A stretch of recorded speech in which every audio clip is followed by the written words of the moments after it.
Hi friends, எல்லோரும் எப்படி இருக்கீங்க? நான் உங்கள் ஹரிஷ் பேசுகிறேன். இது நம்ம பாப்பா தான். யானை நெருஞ்சி செடியை பற்றி நான் சொல்லியிருப்பேன் இல்லைங்களா? யானை நெருஞ்சி செடியோட தண்ணி பட்டாலே கை பூரா அப்படி பிசு பிசுன்னு ஜெல்லு மாதிரி ஆயிடுது. ஸோ அந்த அளவுக்கு இதில் பிசு பிசு தன்மை ரொம்ப அதிகமாக இருக்குது.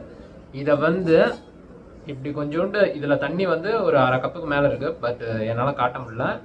ஸோ இந்த தண்ணியில் இப்படியே உள்ளார விட்டு நீங்கள் இது இப்படியே கலக்கிக்கிட்டே இருக்கணும். இதை இப்படியே ஒரு 2 நிமிஷத்துக்கு நீங்கள் கலக்கிக்கிட்டே இருந்தீங்க அப்படின்னா ஆட்டோமேட்டிக்காக இது வந்து ஜெல் ஃபார்மில் ஆயிரும். நான் இது ஜெல் ஃபார்மில் ஆனாலும் காட்டுறேன் உங்களுக்கு. இப்படியே நல்லா கலக்கிட்டு ஒரு 2 நிமிஷம் அந்த இதை வந்தீங்கன்னா இது ஜெல் ஃபார்மில் வரும். பார்த்தாலே உங்களுக்கு தெரியுதா? தண்ணி மாதிரி லிக்விடாக ஊற்றாமல் சொட்ட சொட்டாக வடியாமல் அப்படியே ஜெல்லி மாதிரி வந்து உங்களுக்கு ஜெல் ஃபார்மில் வருது. தெரியுதுங்களா? தண்ணியே வந்து பார்க்கறதுக்கு. ஸோ இந்த மாதிரி ஃபார்மில் வந்ததுக்கப்புறம் நீங்கள் இதை வந்து மண்ணில் விதைக்கிறதுனாலும் விதைக்கலாம், இல்லை அப்படின்னாலும் தூக்கி எறியறதுனாலும் எரியலாம்.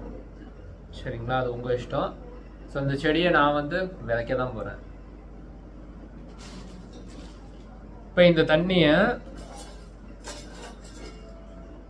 ஒரு பாத்திரத்தில் வடிகட்டுறோம். சரிங்களா?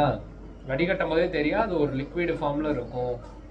ஆக்சுவலி லிக்விட் ஃபார்ம்னா தண்ணி மாதிரி இருக்காது, ஒரு ஜெல்லி ஃபார்மில் இருக்கும். செமி லிக்விடாக இருக்கும் அப்படின்ட்டு.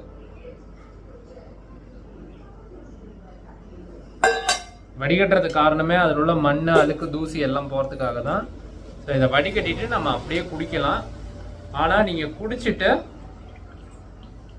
கண்டிப்பாக தண்ணி வந்து ஒரு 10 நிமிஷத்துக்கு குடிக்கவே கூடாது. இதுதான் முக்கியமான ஒரு இது.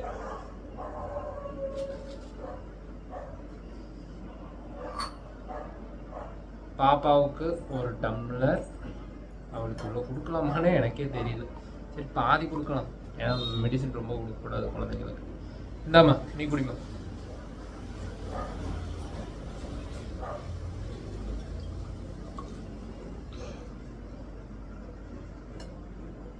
கிட்டத்தட்ட ஒரு 200லேருந்து 250 ml இந்த கிளாஸ்.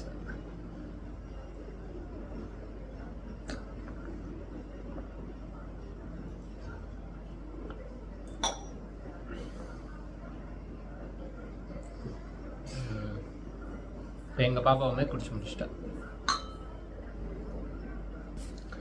குடிச்சிட்டு வெறும் வயிற்றுல குடிச்சிட்டு கொஞ்சம் நேரத்துக்கு தண்ணி வந்து குடிக்கவே கூடாது. கொஞ்சம் விழுவிழுப்பாக தான் இருக்கும், ஆனால் தண்ணி வந்து குடிக்கக்கூடாது.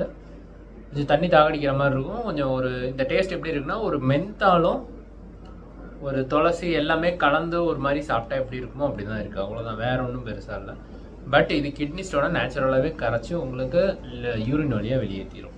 இது காலையில் மாலை 2 வேளையும் கூட எடுத்துக்கலாம், ஒன்றும் தப்பு கிடையாது.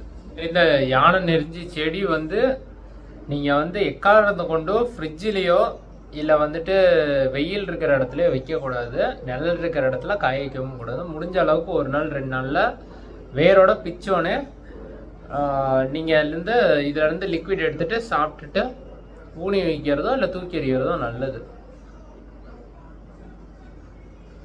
அதேமாரி இந்த தண்ணியாகவும் பார்த்தீங்க அப்படின்னா நீங்கள் முடிஞ்ச அளவுக்கு வந்துட்டு எக்காரணத்தை கொண்டும் ஃப்ரிட்ஜில் வந்து வைக்கவே கூடாது. இதை நேச்சுரலாகவே சாப்பிட்டு நேச்சுரலாக தூக்கி எறிகிறது மட்டுமே நல்லது. ஸோ இது யாருக்கெல்லாம் வேணுமோ அவங்களாம் கமெண்ட் செக்ஷனில் கமெண்ட் பண்ணுங்கள், நான் உங்களுக்கு கொரியரில் சென்ட் பண்ணுறேன். ஓகேவா? ஸோ இதோட ப்ரைஸ் அப்ராக்சிமேட்லி பார்த்தீங்கன்னா 100லேருந்து 200 ருபீஸ் வரும். அது நேரத்துக்கு ஏற்ற மாதிரி வந்து மாறும். நீங்கள் வேணுங்கிறவங்க கமெண்ட் செக்ஷனில் கமெண்ட் பண்ணுங்கள். உங்களோட காண்டாக்ட் ஐடி ஏதாச்சும் இருந்துச்சுன்னா, இமெயில் ஐடி ஏதாச்சும் இருந்துச்சுன்னா தாங்க, நான் காண்டாக்ட் பண்ணுறேன் உங்களை.